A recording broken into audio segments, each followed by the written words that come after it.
We are Paranormal Chicks. Episode 52. And we're stuck like glue. Oh, gosh.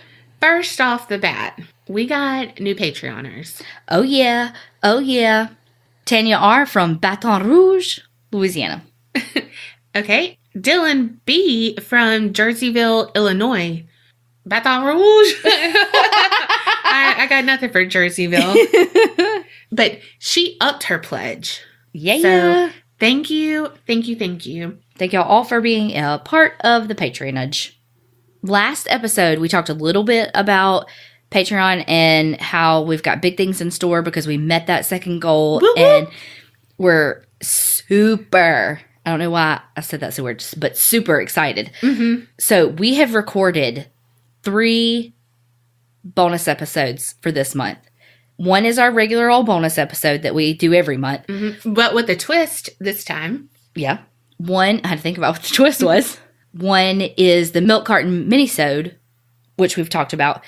And then the third one is a little special little lagniappe, if you will. I mean, we're talking about Baton Rouge. Anyway, a little extra for patrons who are the $10 tier and above. They get a separate episode just for themselves on I Survived. Mm-hmm. So if you want any access to any of these episodes, head on to Patreon to see which tier, which category, which all the things that you like. Yep. So to recap, because, we love to repeat each other. Mm-hmm. Again, Pete and repeat. For the $5, you get 2 bonus episodes. And then for the 10 and up, you get 3. That's a lot of us a month. And really, for the 10 and up, too, you get the bloopers. Oh, yeah, the bloopers. And this month, we had a conspiracy that was debunked by yours truly, Carrie. It had to do with pizza. Are we extra large? No. No, that's a fact. We is. We checked Snopes and it said yes. And that extra little bonus for whatever was for everybody on Patreon. The $1 tier and all the alls. Yep. Okay, enough business. Mm-hmm. We're just super proud of ourselves that it's before the end of the month. And it is not February 31st. Okay. And we're releasing all the February stuff. No. Right. Yeah, we are on top of shit this month. Mm-hmm. Not on top of anyone, though. Why you gotta bring that shit up? Why you gotta put salt in my wound? In other news, Facebook and Instagram are wonky AF right now. Yes. So if y'all are having trouble with our group, it's everybody. And also in other news, I cannot believe that Aunt Becky got in trouble. Oh my God. With these motherfuckers trying to pay their kids' way into fucking college pisses me off. Yes. Because you know what I said? I was like, okay, picture this young boy or girl in rural Wyoming doing their damn thing, getting all their service hours in, volunteering everywhere, getting all A's, being in all the extracurriculars at school. Right. They play on every sport. They're in every club. They're in all the honors. And their spot is taken because someone else cheated and bought their way in. Yep. That makes my blood boil. Yes. Yes. It's like as if you weren't privileged enough already. Mm-hmm. Then you just go and add a whole fucking extra layer. And, here's my thing. Some of them paid anywhere from $200,000 up to $6.3 million. I did not know that number. Yes. It's at what point does your cost outweigh the benefit to the child? I mean, it's all stupid, but I'm saying if you spend $6 million to get them into, I don't know, Stanford, they're really not going to make that much more than over a lifetime of someone that went to the local state school. Well, they're probably never going to make $6 million. Well, but if they really are going to be an attorney or a doctor, blah, blah, where they make, because those are the only 2 careers in my head that make a lot of money. Or some business degree, from the jump, they may have a leg up, but eventually, I don't know. I guess you think it all comes out in the wash, but privilege is privilege, so it really doesn't. For sure. So they probably would still be set up to make more later in life, because no matter how much that other person works, well, they have buddies that they went to Stanford with, so they're going to get the fucking nepotism at its best. I don't know. It chapped my ass when I read that. Yes. You know what chapped my ass even fucking more? What?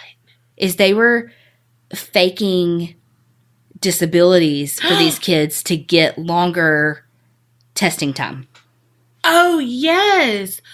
Oh, my God. That, again, because you know what? We're finally getting shit set up for people who need the help. Yes. Need extra time. Need somebody to read them the questions. Need a break. Whatever the accommodations are.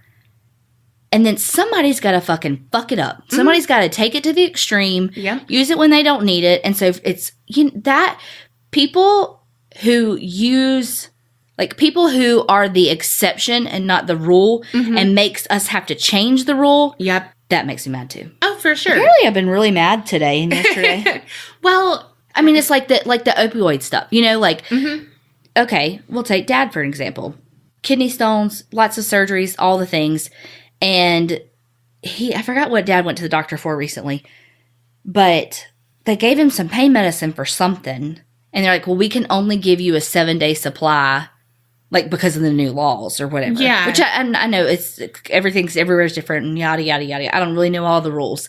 But, like, so he couldn't get more than that because people have abused it. And so it's like the people who actually need that medical care aren't getting it because it's been abused. Yeah. Or, like, how you have to go behind the counter at the Walgreens to get, you know what I mean? Yes. Stuff like that. Well, and just like with my dad, he's in a wheelchair. So I have to go get his medication that has to be written, you know? And so I have to go multiple times, and he couldn't do it. Like, if you know what I mean? It just... Because you can't call those prescriptions in anymore. It's an inconvenience. And it would be different if it's an inconvenience that's so minute that I have to do that. It's just the people who abuse it don't even need it. Or don't even... I just don't like selfishness. No. And that's selfish because you fucked it up for everybody. Like, good job. You had one fucking job. Yes.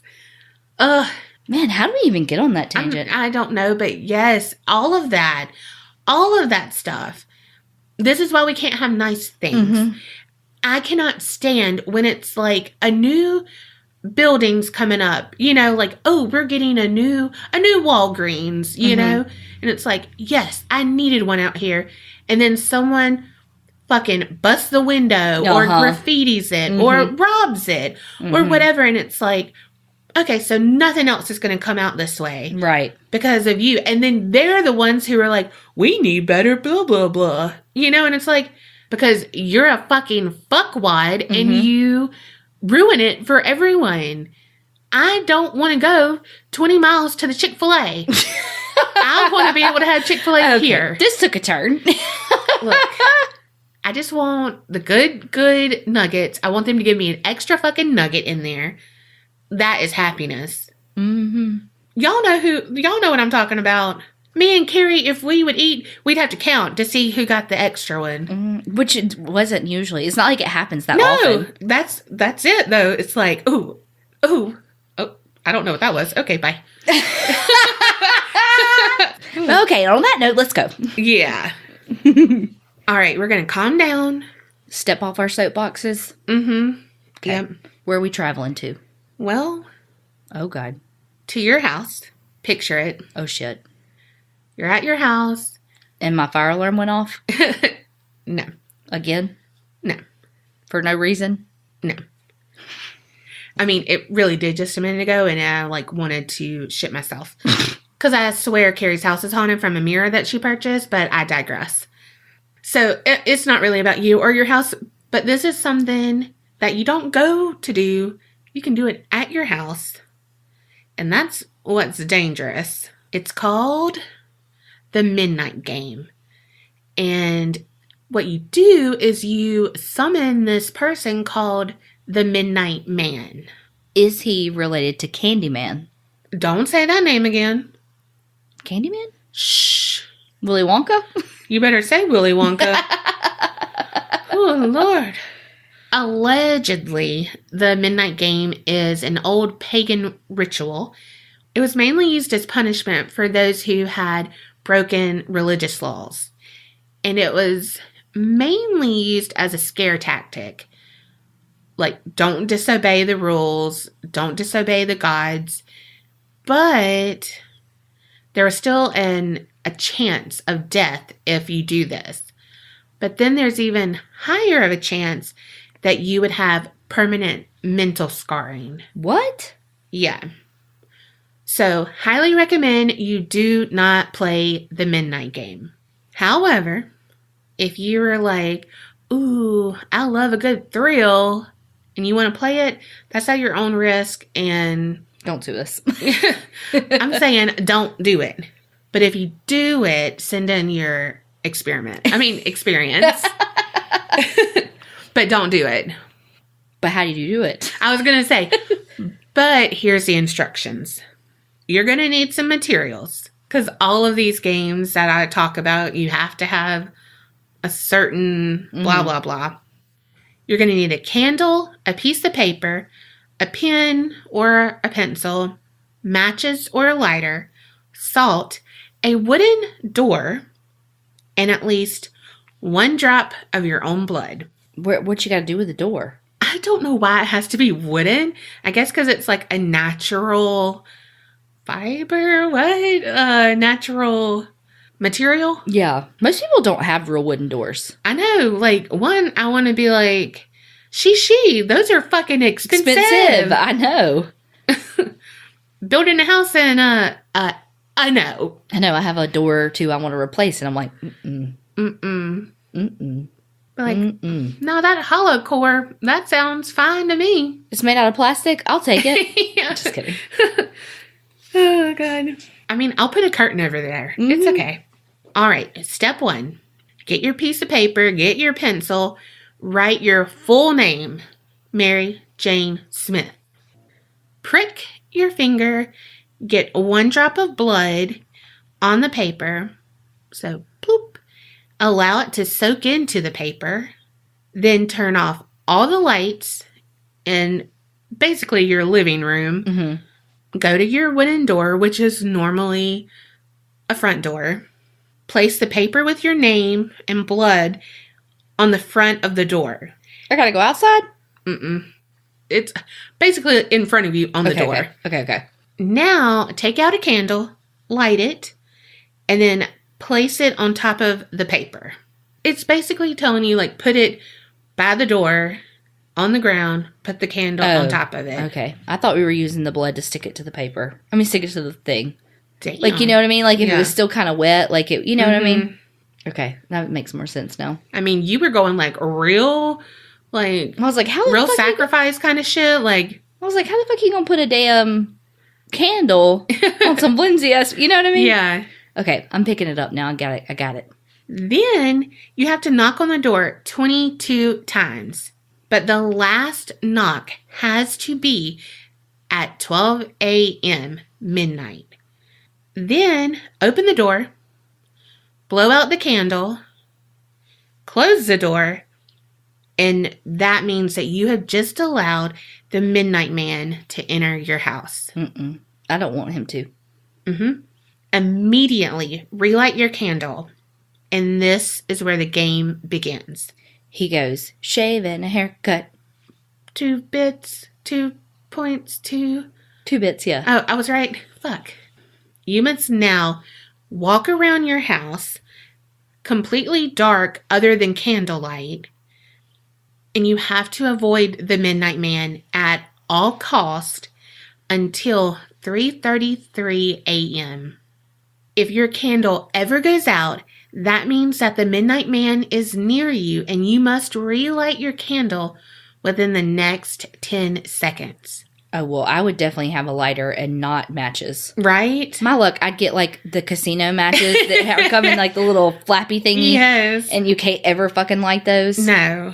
Ugh. And if it goes out, you're in like complete darkness trying to... And you got the candle in one hand, the matches in the... No, just give me a lighter. Yeah. And the like kind of lighter, the candle lighter. You know what I mean? Like that you have at your house, not just like a cigarette lighter. Yeah.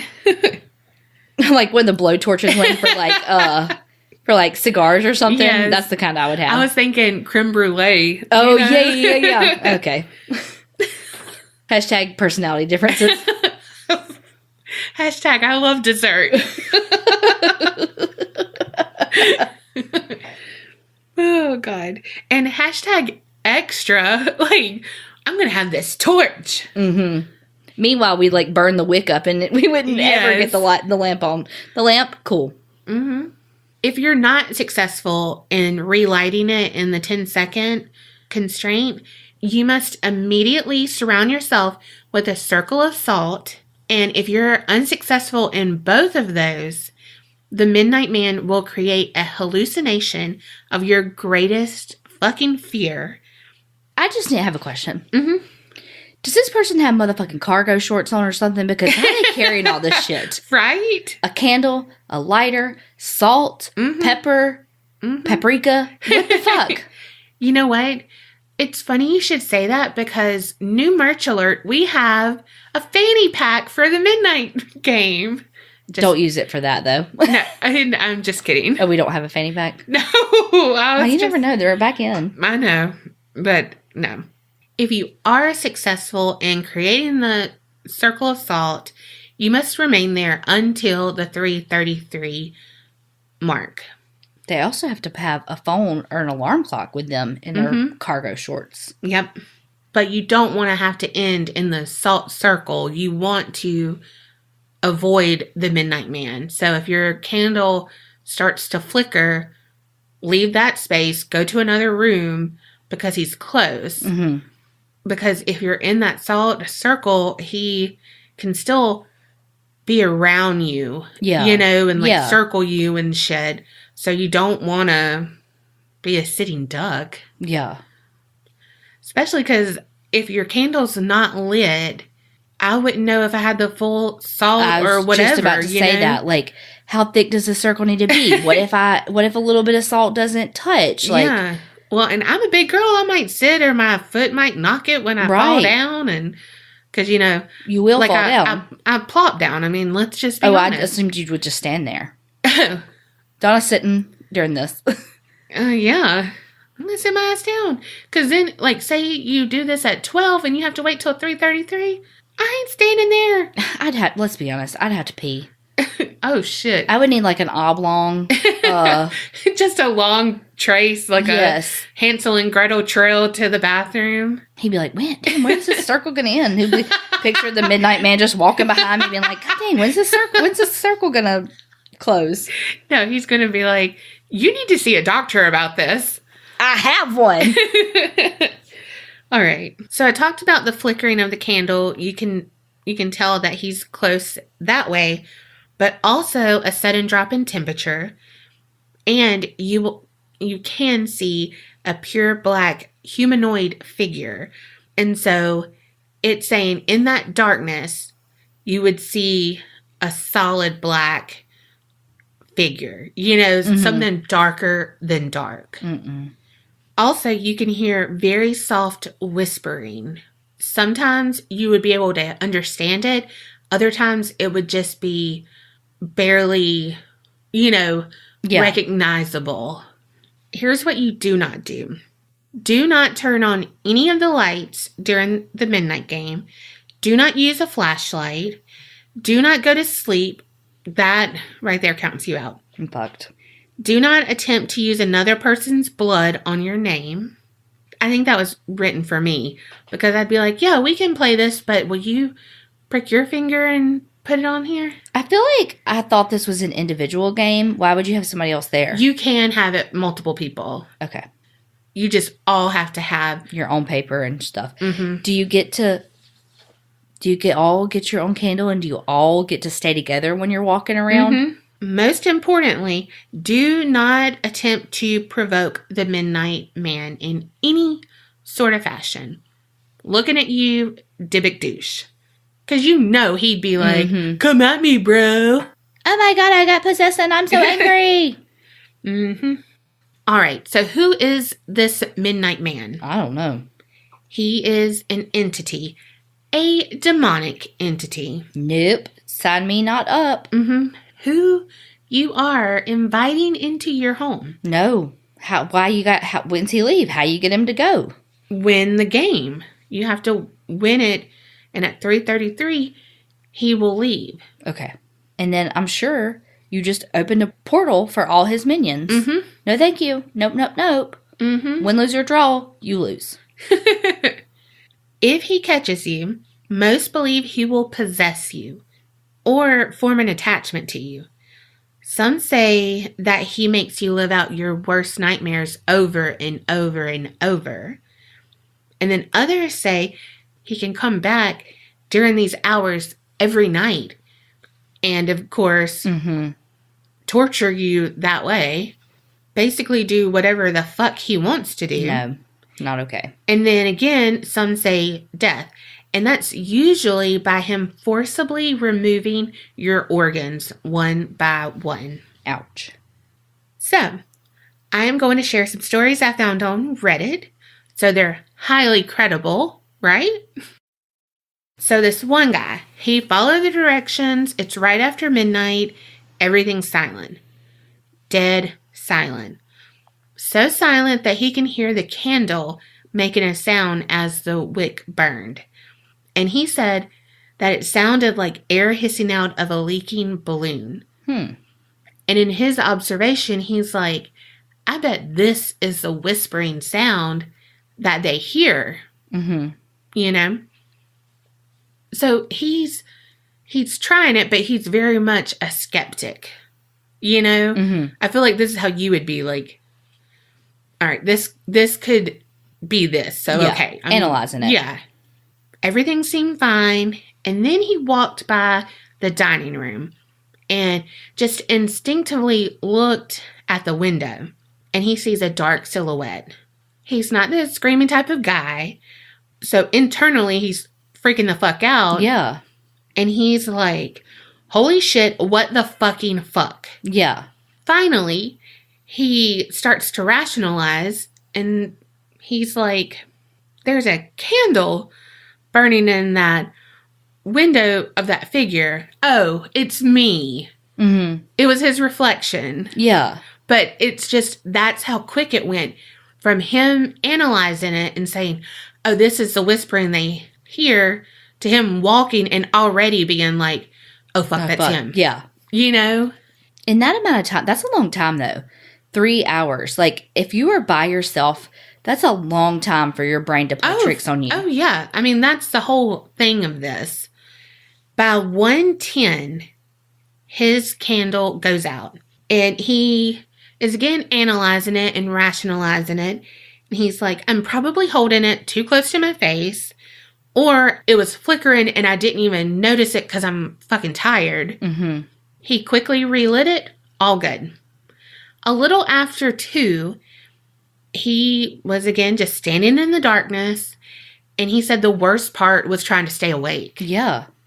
He said illusions became more vivid, but probably because of sleep deprivation. Right. So he would see figures sitting in chairs, and if he looked too long in a room from the darkness, he would see figures like a humanoid shape, but it would be furniture, you know?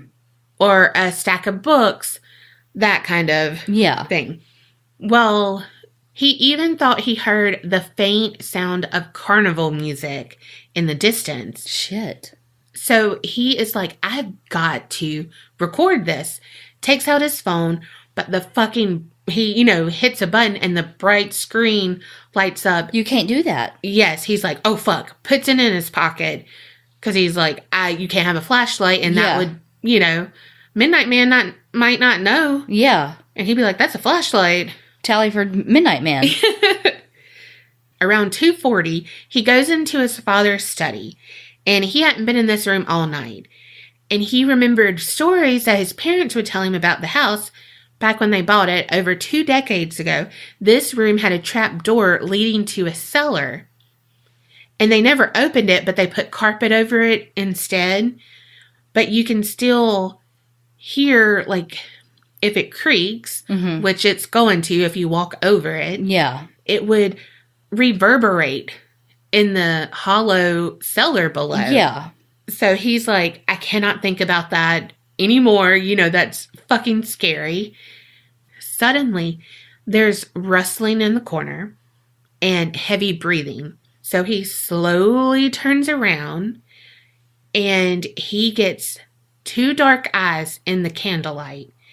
He's like speechless, and then he realizes it's just his dog. Oh my God. And she is panting because she just saw that he came in. She was asleep.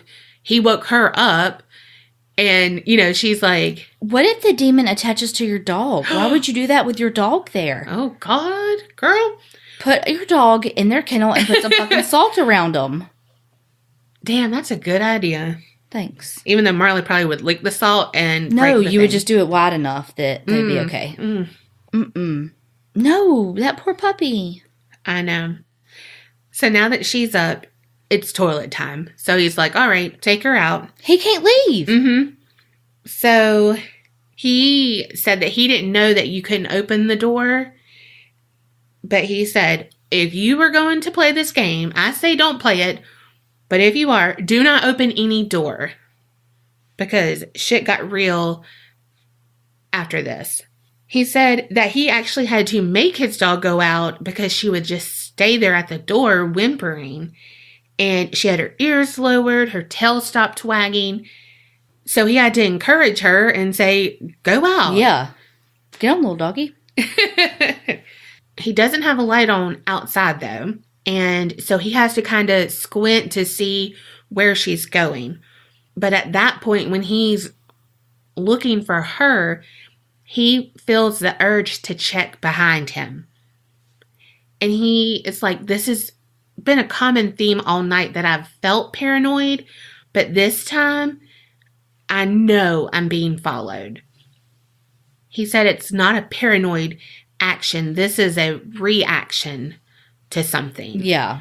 He turned and looked down the long hallway, and from the back door to the entrance hallway was like 20 meters. In that hallway, he saw a figure, and this time he couldn't reason out, oh, it's furniture or whatever. This is just in a blank hallway. And again, it was dark, but this figure was darker than dark. It was humanoid, and it was short. But it was short because it was like hunched over. It did not say anything. It did not move. Well, that's all he needed. He said he was overwhelmed, was like, fuck this, hit the light switch on. He did not care about the rule anymore, got his dog in, was like, I'm going to bed. Turned on all the lights, went through his house, turning on every light, and finally fell asleep around 3 o'clock. God, he fell asleep fast. And he said he had one of the most vivid dreams he ever has had in his life. It was the only time he's ever died in his dream. Oh, shit. He was fighting a strange man in an alleyway, and the man was dressed like a homeless man, but he was faceless. Suddenly, he whipped out a knife and slashed this guy before he could even react. And there was a sharp burning pain in his throat, and he couldn't breathe. So in the dream, he felt like he was choking to death, and everything was going black. And he said at that time, everything went black. And the last thing he can think about, his brain was screaming, breathe, fucking breathe. Shit. He suddenly jolted awake, and he said he gasped for breath, like he actually stopped breathing in real life. And he ended the story saying, fuck everything about that. Oh my God. I wonder if he'd have been fine if he'd have just like quickly done the circle of salt around himself. Yeah, instead probably. of like aborting mission and not doing the rules. Just put some fucking salt around you. And he was so close. All right, so this next one, this is a couple who do it, like a pair of friends. And something that he said was that it was an ordinary day before he did his errands and everything, but he went to a Chinese restaurant, and he never looks at the fortune cookie, and this time he did, and it said, expect the best. And he said, just with that, knowing what he was going to do later, he said it didn't give him hope. It kind of, like, was really creepy. Like, what is the best? Because he wanted to see the Midnight Man, but also didn't want to, like, be possessed. Right. And then, like, again, he went probably to fucking, like, local Walgreens. Why are we, like, plugging Walgreens so much? I don't know. I mean, I do get my prescriptions there, and if you can give me a discount, shout out. Right. And he had to get a candle for him and his friend. And the total for that was $333. Oh, my God. Mm-hmm. So they do it, 12 a.m., the final knock.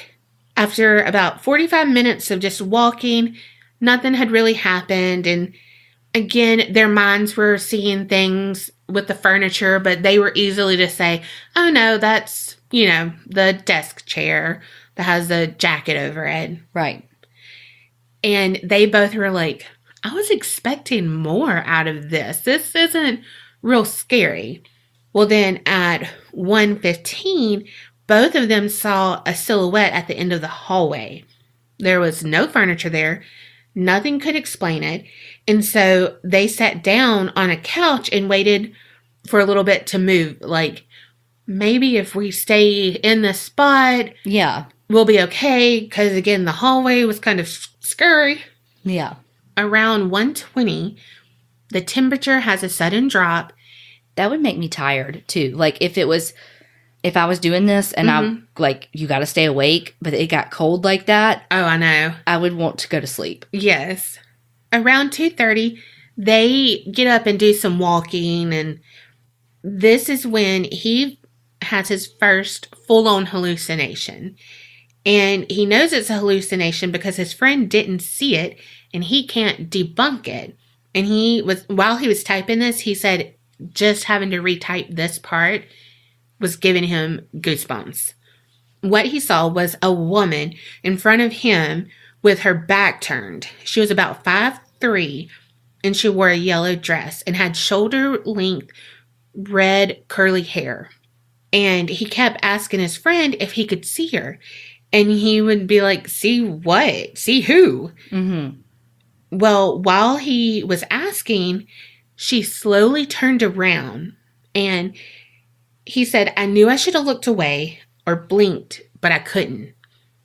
I was petrified, and once her face was fully visible, he almost fell over from the shock because she was missing an eye, and where her eyeball should have been was some sort of spider.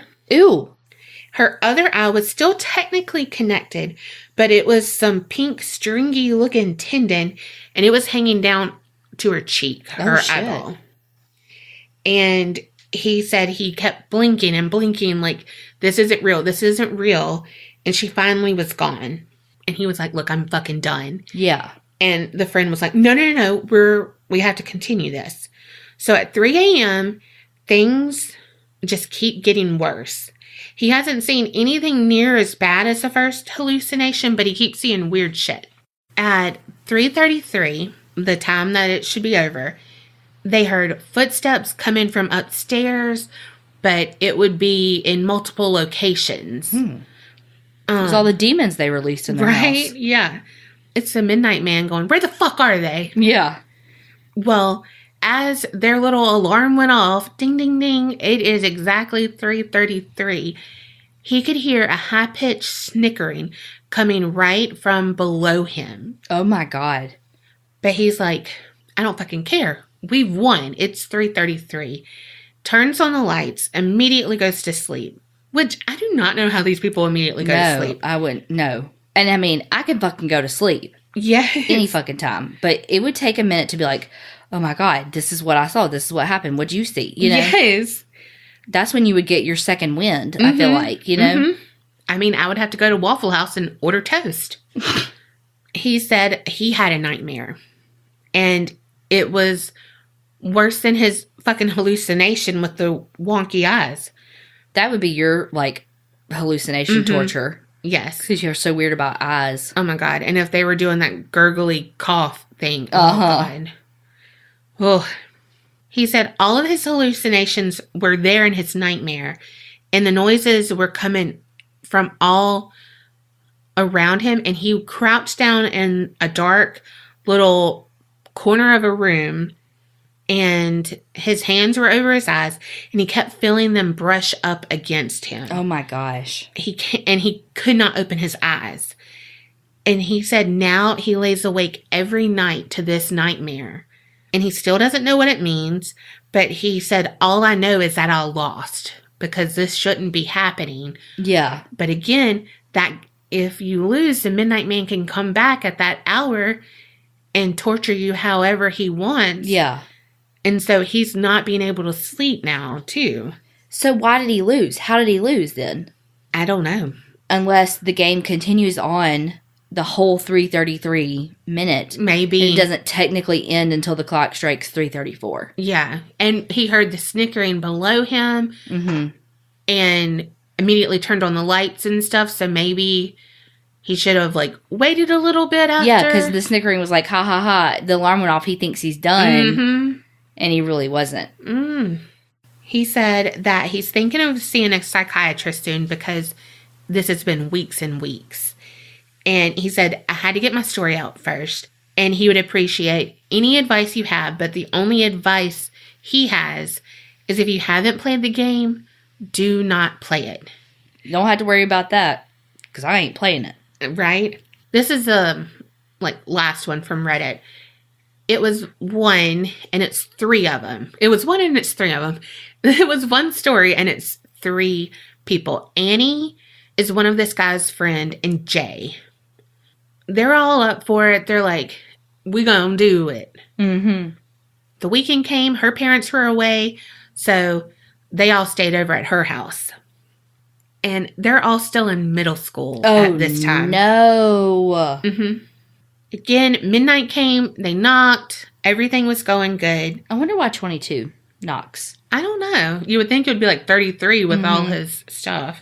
So at 12:17, they were, laughing, kind of taunting, no fucking fucks were given. Because they're middle schoolers. Mm-hmm. Then all of a sudden, got colder. Annie's candle went out. Uh-oh. All freaked, she managed to light it within 5 seconds, so they hurried to another room. So now it's been an hour later. It's at 1:11. They've been walking around scared shitless, but they didn't want to give up, and they kept blaming it on the wind or their breathing. He said they saw things, they heard things, and then Annie's like, hey, let's split up. And Jay and him are like, fuck no. Right. We watched Scooby-Doo. Literally, they probably watched Scooby-Doo. Mm-hmm. 1:42, his candle goes out in the living room, but he relit it within 8 seconds. At 2:48, Jay went into the bathroom for the fourth time. They had been going in and out of every room. Well, she went in and then whoop, was out. Okay. And so they run after her because they weren't in the bathroom. Yeah. And it sounded like she was crying. And she said, I saw him, he's here. Mm-mm. Her candle went out while she ran. She stopped in the kitchen, tried to relight it, but she couldn't get it to burn. Ooh, better pour that salt, girl.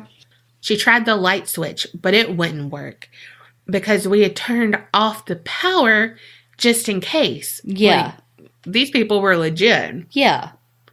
She poured the salt circle in a panic. 3:13 now. Oh my God. They're scared to death. Jay's in a circle of salt, and a noise behind them makes the guy who's riding it jump.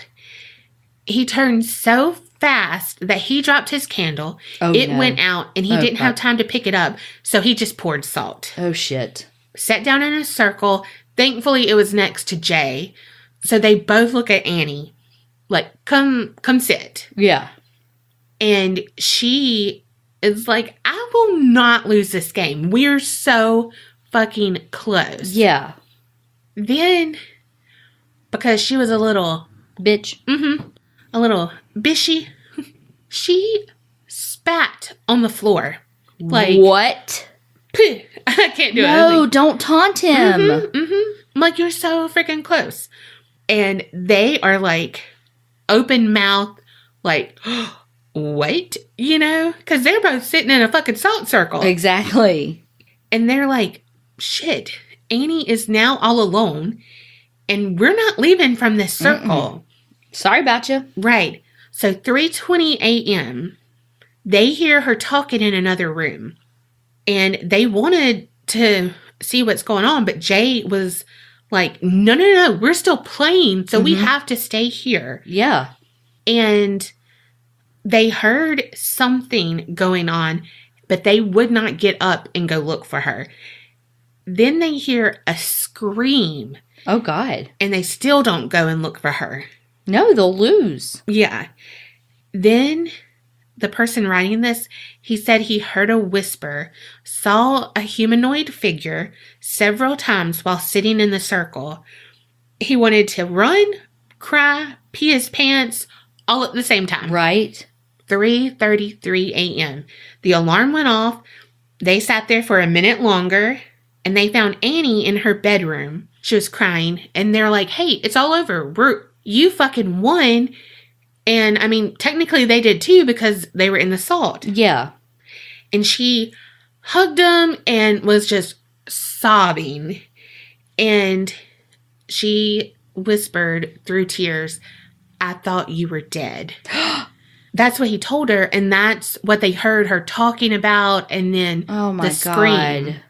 They didn't, like, she was like, y'all just, let's go to bed. I don't want to talk about it. Well, 2 days later, she finally told them some stuff. And she said that after she had left them, she heard whispers. Her candle went out, and so she poured the salt, but there wasn't enough. No. And the Midnight Man got her. That's all she would tell them.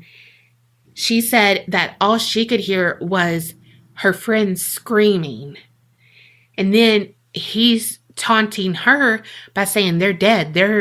We have got them too now.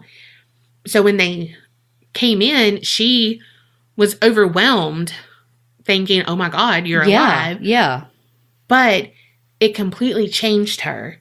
She doesn't talk about it anymore. She doesn't want to read like Reddit that they, would be on all the time. She doesn't talk to anyone but her parents and her two best friends. And now, again, every night she has that horrible dream that her friends are dying. Ugh. I cannot imagine having that recurring dream. Oh my gosh, no. There's a lot of videos on YouTube about people playing it and whatnot. And they also call it a 3 a.m. challenge. And a lot of people did it. I didn't watch all their videos because some of it's like spoofy or, whatever. Yeah. But it was a huge craze.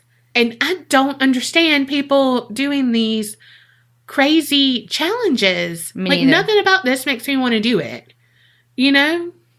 Like, lose sleep, have to fucking exercise, and be in the dark. And an R word could be around. Like, no. I know. No to the Momo. So from all those stories, what I gather is I'll never fucking play this game. Nope. It sounds terrifying. Yep.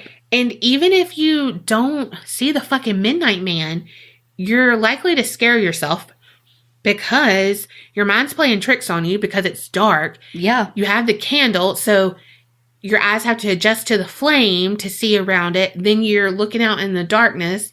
So then you're seeing shit in the darkness from the flame. Exactly. And I feel like you doing that for 3 hours straight, being sleep deprived, yeah, that's just going to fuck with you anyway. Mm-hmm. And then, I feel like you are the demon. Even if this isn't real, you're the demon, and that's, like, you're so affected by it that you kind of, like, haunt yourself. Yep. Shit. So, stay away from those games. Yes. Because it's just inviting, like... Mm-hmm. And, yeah, all right. You invite him in. You do your little knick-knack paddywhack. And You give a dog a bone. No, but literally, you give a demon a bone. And you're like, yeah, come on in. But you can't get them back out then. Right. You know? Like, it's not like, oh, dinner time, gotta go home. Exactly. No. It's like an open door invitation now. Mm-hmm. And, fuck you.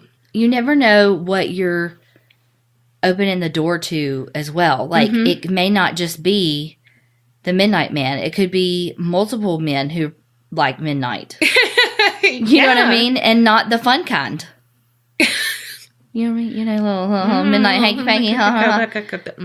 Again, the Midnight Minuteman. But, we don't want no Minuteman. Well, damn, that's good. But that's scary because, again, it just opens you up to so much shit. Yeah. Even like, I know we have a couple listeners who do this, but I feel like this is kind of the same thing where, like, they'll just, like, look into the mirror for time, and the mirror's, like, tells you. The scrying. Yeah, sure. But it, like, tells you what you need and all. Yeah. You know. But I feel like if you are looking into it for that long or in the darkness or anything like that alone, your mind can just play such serious tricks on you. And again, it just is inviting maybe what you don't want invited. Yeah. And it makes me nervous. There's even a game called Three Kings, which is like this, but it's just what you're talking about. You put two mirrors, like picture a dressing room mirror, two mirrors right there, and you sit in the middle. So it's like you're 3 people. And so, like, you look at yourself in the mirror for, like, probably fucking 3 hours. Yeah. And you're supposed to be able to see your future and, like, how you die, I think, or something. No. Well, yeah, would I like to know all that stuff? Absolutely. But I don't want to have to deal with the pain and all the shit that it opens me up to. Yeah. Damn, that's a good one. Yay! That's a little scarier than, like, bloody murder. Bloody murder. Bloody Mary and stuff to me. Yeah. I guess, too, because it's like, I've done Bloody Mary before, and I know, for me, I ain't gonna say it's not. I'm gonna say, for me, it didn't work. Yeah. Now, granted, you had taught us all the rules, and so I know I did shit all kind of fucking time. But, so I think that's why that's not as scary to me as, like, this. Like, there's no fucking way I do this. Right. Like, no fucking way. Because it almost sounds like you can't win it. Because even if you, quote-unquote, win, you've put yourself through this, like, psychological trauma and torture. Yeah. And so, you're gonna keep reliving it. Yeah. Crazy. That was a good one. Thank you. Well, that's a tough act to follow. But I see you, the creepiest story ever, and I raise you the serial killer that some call the Ted Bundy of South Africa. Ooh. And his name is Moses Sithole. Ooh. And I'm going to tell you that whenever I first Googled him, like, because I didn't have a clue who I wanted to do. And I looked through my list and I was like, I don't really want to do anybody that's on my list right now. Like, you know, you look at the same list over and over and over again. I'm like, I just want something fresh. I want something new. Yeah. And to me. And so I was looking up just this list of, like, famous killers, just some silly list and I was like, oh, no, you know what it was? It was the killers with, like, serial killers with the most kills. Oh. And it was, like, number 7 before it got to anybody in America. And I was like, golly. Like, you know, from all these different countries. And I was like, you know what? We have a few listeners, I think, in South Africa. Looking at you, Charisse, who stays up with us super late, her time, to do the watch party. Let's see what they've got. Yeah. and I came upon him, and I was like, oh my God, I've never heard of this guy. Right. Which I feel like I probably should have at this point, but I hadn't. So, but anyway, so I was like, oh my God, I don't know this person. Like, yeah, let me look him up. So I just want to say, just know that I try really fucking hard with these names. Oh. And I am going to butcher them. And I tried really hard. Because especially when it comes to, like, victims and stuff like that, I really don't want to say their names incorrectly. Because it takes away from them. But this is fucking hard. is he attractive like they say Ted Bundy was? But, like, is he legit attractive? Well, I don't really think Ted Bundy's all that attractive. That's what I'm saying. You know, like, but he's not, this guy? He's not, like, unfortunate looking. Yeah. But, okay. He had a way with the ladies, though. And he, you know. Yeah, okay. We're going to call him Moses, though, because his last name's hard. I mean, that's his real name, but, you know. He was from the Gauteng province in South Africa. I'm really shitty with geography, so I hope I'm doing all that right. But that's what it is and things. Okay. When he was 5 years old, his father died. Oh, gosh. And his dad was the sole breadwinner for the family. And so they were very poor. His mom, he later said, like, had abused him. And he even said that one of his sisters abused him. Gosh. I don't know. I think it was physical abuse, but I'm not sure. But because of their poverty and, you know, after his dad passing and all, his mom wasn't able to take care of him. And so she dropped him and his siblings, 5 kids, off at an orphanage. Oh, gosh. The orphanage was in KwaZulu-Natal. Okay. I think I said that right. And it was apparently a pretty bad place. Like, lots of abuse there, too. Fuck. He ran away, I think, twice from the orphanage. I think he ran away for, like, the final time from that orphanage when he was, like, 11 or something. Like, it was something crazy young. Yeah. And then he had gone to a couple of different places. One of them, he had a brother named Patrick that he tried to live with and all, and that didn't work out. So he ended up going to work in Johannesburg in the gold mines. And so I'm assuming that everything we know about all mining, it's a really shitty job and really hard. Yes. Really hard, really dangerous, really all the things. He was, like you were asking, again, because he's, you know, compared to Ted Bundy, he was handsome. He was very charming. He had lots of relationships with women. He's very sexually promiscuous, that kind of thing. So he's not like, there's some pictures where I'm like, oh yeah, he's cute, you know? Yeah. And there's some where I'm like, oh. But, okay, that's him. Oh yeah, I could see that. Okay, but that picture, though. No. Yeah, so I think it's just like, you know. His angles. Yeah, well, and also I think, again, he has that, like, charisma and he's got that really high social intelligence and just knows how to read people and talk to people and make them feel comfortable. Yeah. And he's good at small talk that everybody else on the planet fucking hates. Well, besides me. Oh, hate it. But you don't want to just, like, talk to somebody next to you, like, at the doctor's office. Yeah, I do. I don't. Don't fucking talk to me. Well, not at the doctor's office, because they sick. It depends on what doctor. Yeah, yes. All the doctors I go to, you're either sick at, like, my primary, or you feel like shit at my specialist. Yeah. So, that's not the place.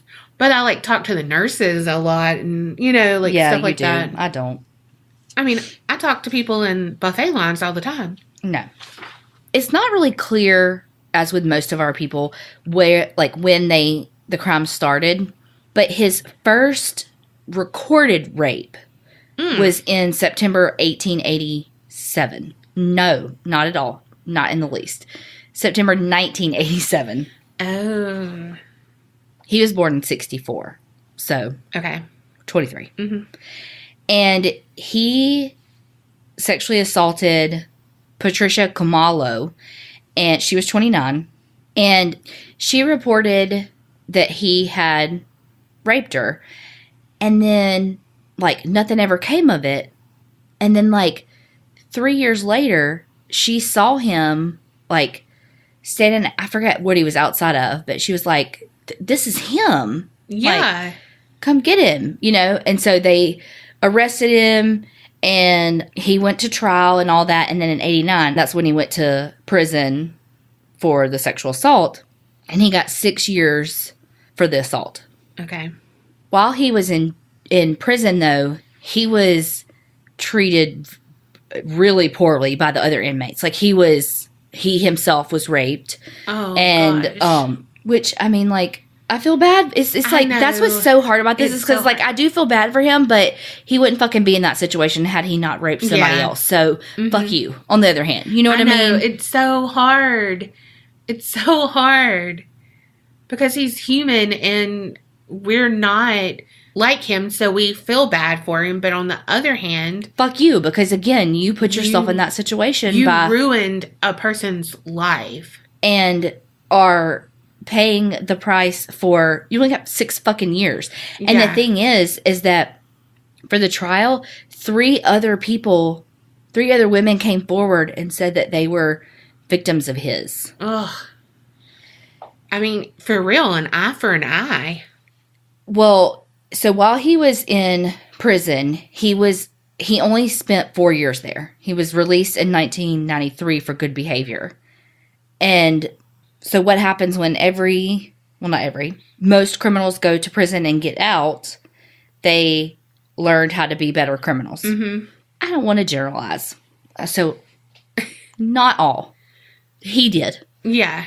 And because he can read a crowd and... Yeah, and just like, I mean... assimilate. I feel like, too, like, this is what Ed Kemper said. Like, he learned, okay, don't leave a victim alive, you know?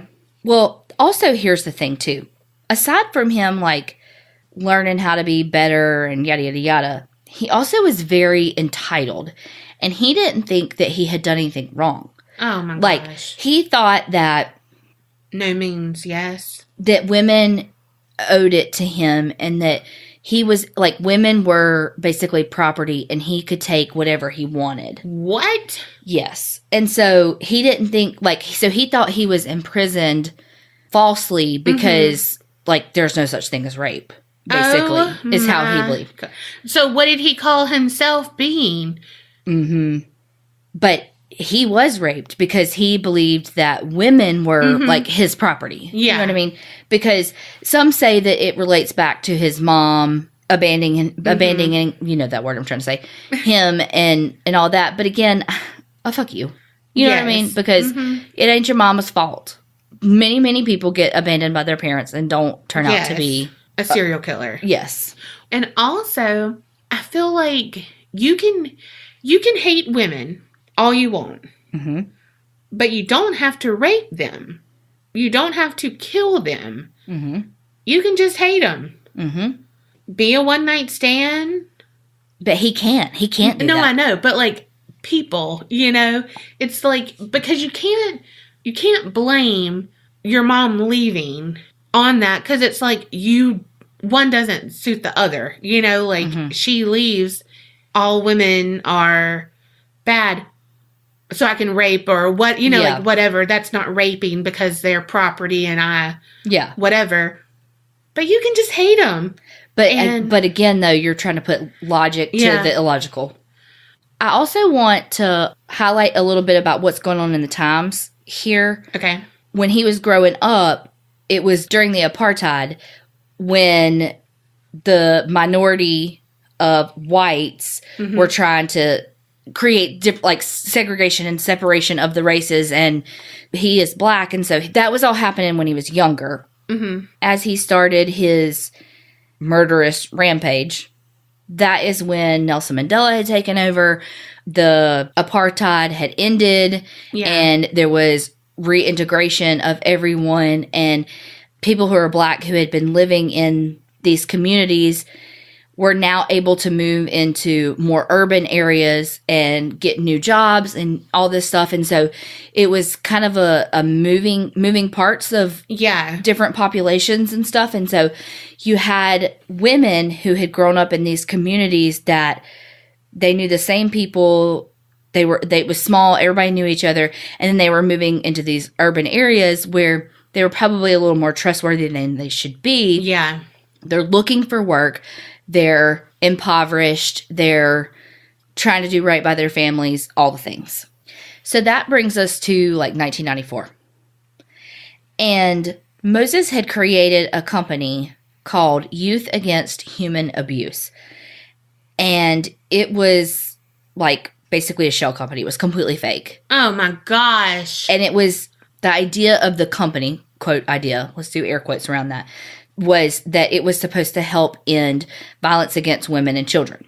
Well, it was all a front. Wow. And so Wow. So what he would do was he would have women that would try to use his services as this organization, this like nonprofit organization, to help them find employment. Oh my God. And so what he would do is he would say, hey, I've got this job opportunity in the town next, the one town over. What we're going to do is we're going to go down there and let you interview or whatever. Well, what he would do is, so again, it was, and the age ranges, we think, were like 18 to 45 of these women. Wow. Some of them were not sure. So in the time too, like, it wasn't uncommon when let's say that you took a bus to the neighboring town and then you got off and you like cut through somebody's field to get where you're going. Yeah. Okay. That wasn't unheard of. So it wasn't like now being a hitchhiker, Yeah. So he would have these women believing that they're going for these job interviews for these positions that are going to completely change their lives. That motherfucker. So, they look their best. They got their, Sunday best on. They're going to these interviews hoping for this. And so they get off the bus or wherever they, as they're just walking, they'd walk through these remote fields to get to the place, which there's no reason for them to be on alert because that's commonplace. And he would beat, rape, and then murder them. So he progressively got more and more aggressive, I guess you could say, like as he took victims. And so most of them, he would use some sort of garment that they had on them to strangle them. So, a belt, a shoelace. Most of the time it was their underwear that he would use to strangle them. I even hate that he uses an article of clothing, like you said, their Sunday best, against them. I know. Oh my God. I am like, I know. Shaking, not with chills, with anger. Whew. Like, I'm tearing up. Oh, God. Because it just breaks my heart that he uses abused people down on their luck. Someone who's like doing their fucking best. Yes, and getting their second chance and all of this. And like you said, the age range, it breaks my heart too because you have 18-year-olds who are starting their life and, have their whole lives ahead of them. And then you have 45-year-olds who are getting their second chance. And, yeah. Oh my God. I can't even, I know. All I think about is that final time they're walking, getting themselves psyched up because they're nervous for this interview. And then out of nowhere. There's some like geographical stuff that we're not going to go into about like different places where he had bodies, but he would take like multiple women to the same locations. And so like that's another thing that he would get off on the fact that he's killing this woman like right where other women are buried. Yeah. He progressively again got more aggressive. I guess what you would say his devolving, I don't know, with, look at me trying to use Criminal Minds words, but where he would make a garrote with an article of their clothing so that it, make it tighter, like with a stick. He sexually assaulted one woman with a stick. No. And then he got to where one thing I was like trying to read about this, my brain couldn't wrap my head around how he did this, but he basically like rigged up the strangulation type positioning of the woman so that as she struggled to break free, it actually choked her more. And so like I just couldn't picture how he had, like how they described how he had it, but basically it was to where how her hands were tied, the more she tried to fight it, the more it strangled her. Yeah. And he would like sit back and watch them and masturbate while they were dying. Oh my God. Fucking piece of fucking shit. Mm-hmm. Like on my best friend's wedding when he's like lower than palm scum. You're the like bacteria that feeds on. But I saw my best friend's wedding. It's also on Grease when she goes, he's lower than scum. He's something flea. He's an amoeba on the fleas on rats. Oh yeah, that's what I thought you were saying. It's at the end where she tells him what happened, and like he's chasing Cameron Diaz, she's chasing him. Yeah, and they're at the train station. Okay, I've only seen it once. Yeah, I didn't like it because it wasn't the ending I wanted. I know. But it's how it should have ended, but it's not what I want. You know what I mean? Yeah. Also, garrote to me, every time I hear that, JonBenet. Me too. Well, that's how I learned what the fuck a garrote was from that story. Same. But, every time. So then that just breaks my heart. Even more. Yes. Well, I have one more really sad piece. Oh, fuck. We'll get to it in a second. All right. Okay, so his crime spree time span was basically from June or July of 1994 to basically that of 1995. It was like right at 12 months. Okay. Well, in April of 95, the Outer Ridgeville area was where it was. They found 4 bodies of young black women that had been strangled, raped, and so that's when they started realizing that they had a serial killer on their hands. Okay. Well, when the newspapers got wind of the similarities and some killings and some victims that had been found and that sort of thing, they were starting to report on everything. Well, it was right around that time when it started becoming public knowledge that they found one victim's body, and they also found her 2-year-old son's body. He had been hit in the head and then left to die in the elements. What? Mm-hmm. Like from exposure. Yeah. Mm-hmm. Oh my God. And you know that she just couldn't get a babysitter, and he said, oh, bring him along. It's okay. Mm-hmm. Fuck. I didn't even think about that, so fuck. Mm-hmm. So just east of where those first 4 bodies were found, this is Pejoria, maybe how it's said. I'm so sorry I'm pronouncing all this stuff wrong. But they found another like set of bodies all in the same vicinity, and they all had the same rape, tied up, strangled with their underwear, all of that. Well, in July 17th of 1995, a guy saw a man and a woman together and was like, that looks weird. Like something's weird about that.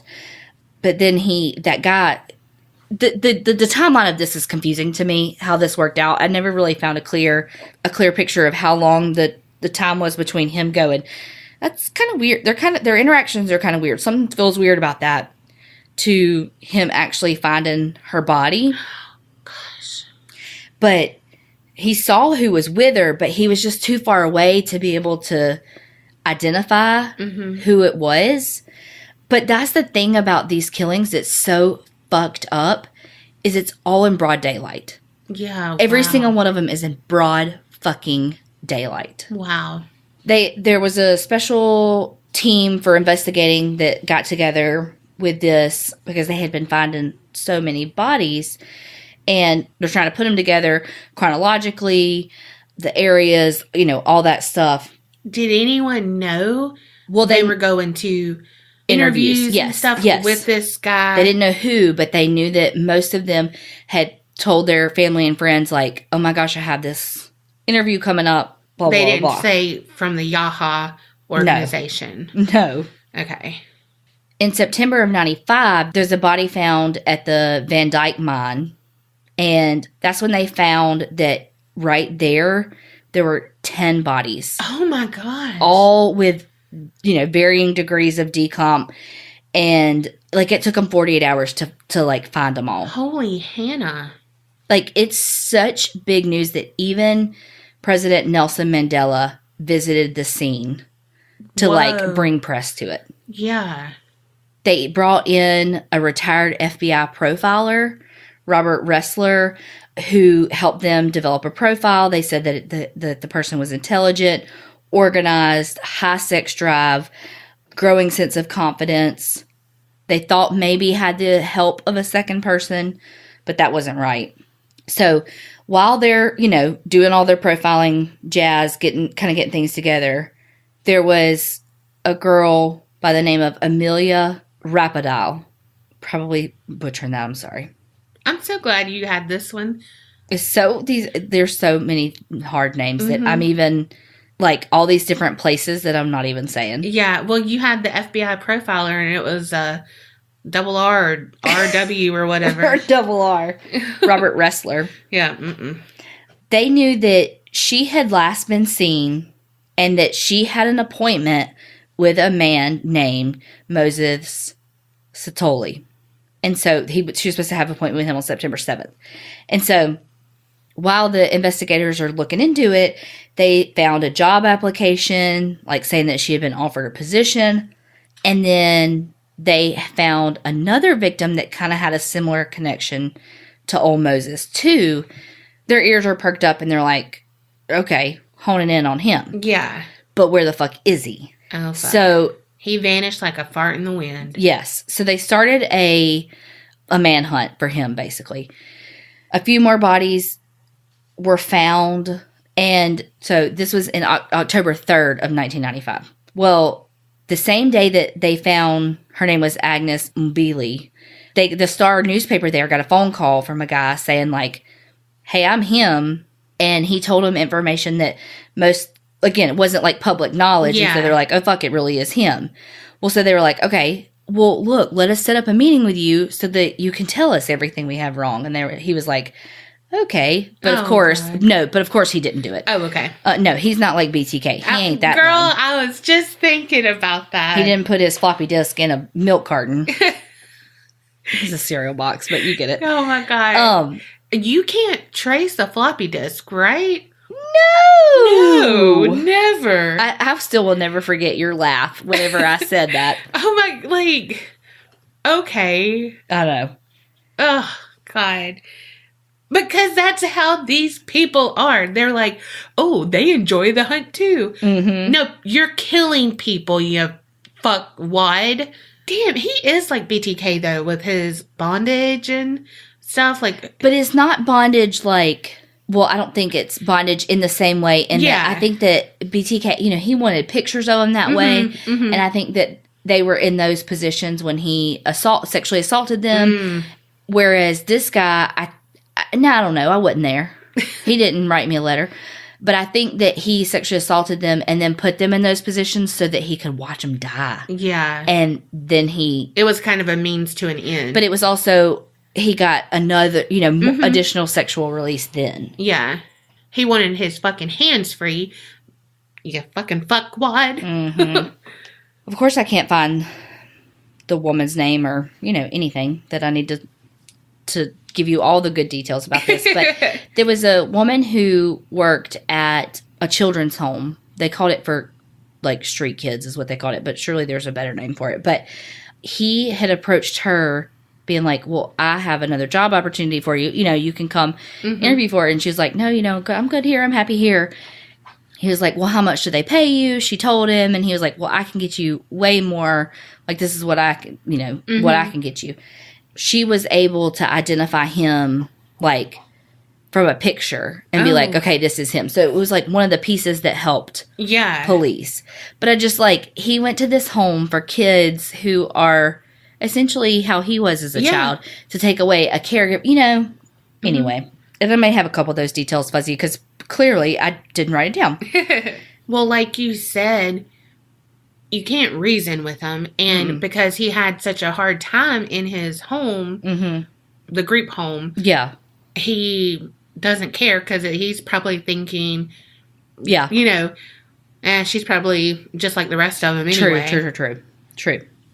So the manhunt is on because they know it's him. Yeah. When he called the newspaper, too, he said, like, I'm a serial killer, but you've got some of these details wrong. I didn't rape anybody because basically there's no such thing as rape. Because all these women did me wrong. Mm-hmm. That woman sent me to jail for raping her when, basically there's no such thing. So all of this is my retribution for that. Oh my gosh. And so they're like, we got to fucking get this guy. And so Yeah. now it's like really in the public eye, because after that they were like, okay, now we got to release details of who he is. Yeah. So he had gone to a few family members to try to get help, but some undercover police actually found him like a more sketch kind of area of town. And so this was October 19th of 1995. When the police went to get him, he was like, fuck no, and like went to attack them with an axe. What? So the police ended up having to shoot him twice, once in the leg and once in the stomach. He went to the hospital, surgery. He's fine. Of course he is. He said that he didn't have an accomplice, and he was like, I think there was a copycat. Oh, Lord. He ended up being charged with 29 murders. Fuck. Yep. He pled not guilty. Of course. Well, he was found guilty of 38 counts of murder and 40 counts of rape and 6 counts of robbery. Wow. It took them 3 hours to read the verdict because there were Holy so shit. many cases.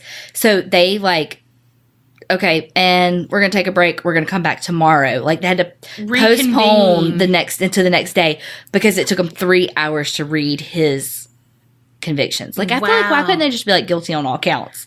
You know, but no, they had to read every single one. So the next day when they like got his sentencing and stuff, and I think they only deliberated for like 5 hours or something, like that many counts. Like it probably took them long to be like, okay, on this count, guilty or not guilty, you know? Yeah. I mean, I guess every victim got their Verdict. Yep. Yeah. So, Yeah. That we know of, yes. yes, but I mean, like, so I guess that's why they didn't say guilty on all Yeah, accounts. So that's true. it is. That's true. The judge said that like if the death sentence was not abolished, that he was like, I would have no problems sentencing you to death given the abhorrent nature of your crimes. Yeah. So he was found guilty of all of them. He was sentenced with like all the years that he got for each one to 2,410 years in prison Holy shit. without the possibility of parole for at least 930 years. Well, I mean, if he's a vampire, there is a possibility.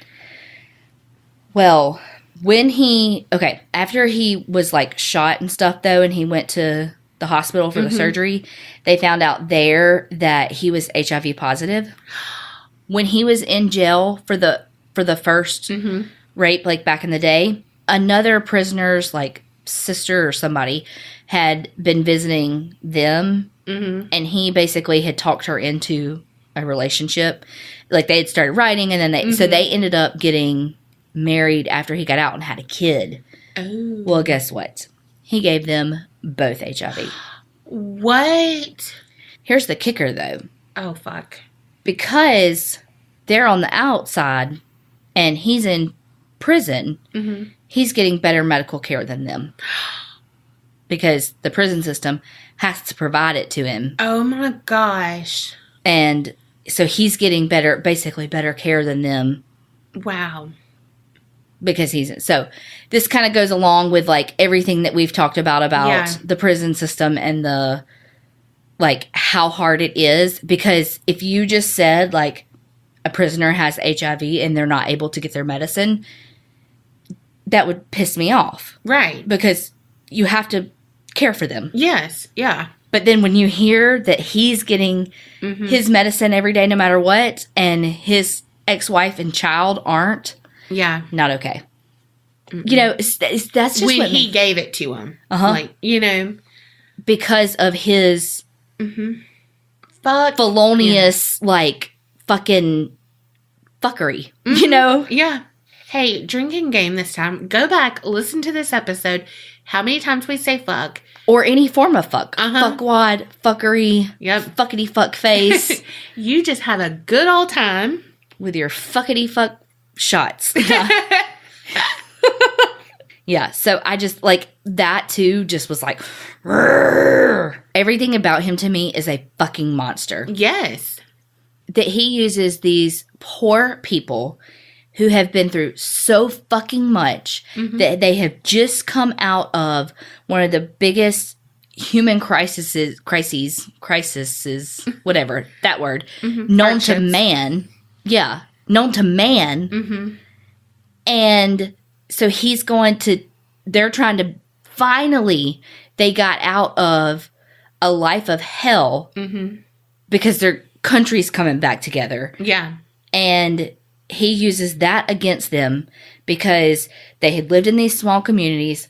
They didn't know any better. They were trying to better themselves and their families by finding jobs in, again, a more urban type setting. And he fucking preyed on them. And that is blood boiling. Oh, for sure. For sure. Like, I need a blood pressure pill and dessert. So, on that sad-ass fucking note. Oh my gosh. You know what? Did he die in prison? I mean, no, he's still the fuck alive. He's still fucking alive. Oh my God. Yeah, he's 54. Whoa. He is only fucking 20 years older. I mean, not exact, but 20 years older than us. And he has killed so many fucking people. He's killed more people than years I am alive. Yeah. That's, oh my God. He was one of the top, though, like, well, that we know of in the world. When he made that call to that magazine, I think it was a newspaper, whatever, he told him that he had killed 79 people, though. And there are quite a few of his victims who were unidentified. Like, Wikipedia had a list of every single one of them. But it's like, shit, there's no telling how many we don't know, though. Yeah. I mean, and just how fucking brazen that he, again, in broad daylight, but, like, had this fake company. He probably had his little fucking business cards. He's like, my God. Here, I'll get you a job. I'll help you. He probably jacked off on his business card. That's gross. If it sounds too good to be true, it's because it is. Yes. Besides Patreon. Patreon is exactly as good as it is. I mean, even if we don't do it all until the very end of the month. Damn. Okay, can we make something about what we learned good? Okay. I learned that I have a Cadbury egg waiting on me. That ain't what you learned. Okay. Well, I mean, I did, because I forgot about it for a minute, and then I remembered. But I learned that people are hard. Decisions are hard. Big stuff has too many gray areas. Yes. And it's hard. So I just don't want to know. No, I'm just kidding. And that's the end of our podcast. Yeah. No more learning because we want to live in ignorance. No. That's what my friend Katie, like, if Casey and I talk about these cases and stuff, my friend Katie, she doesn't listen because she's like, I need to live in my bubble with my unicorns where I think everything's great. Yeah. I don't want to know. Can y'all not talk about that in front of me? And it's like, okay, I get that. Sometimes I need that too. Because, you know, again, there was details of this and the I Survived episode that you did of this month. Like, there were details where I was like, okay, you gotta move on. Yeah. No more. Don't tell me any more about that. Yeah. So sometimes I need to live in my blissful. Yeah. But you know what? This is my positive. This is what we learned positive end. Okay. That I'm very thankful for the first responders and the police officers and detectives that deal with this stuff on a daily basis and cannot skim over the bad stuff. Yeah. They can't live in the land of unicorns and non-details because they're the ones that are figuring this shit out. Yeah. So big shout out and thank you to all of them. Yeah. And oh my gosh. All you people. You know what I mean? Like everybody that's listening that does that. Yeah. That answers the 911 calls, that, you know, is on the ambulance, that's firemen and women and all those first responders, nurses and doctors and, you know. Gosh. Yeah, because I couldn't do it. I like to think I could.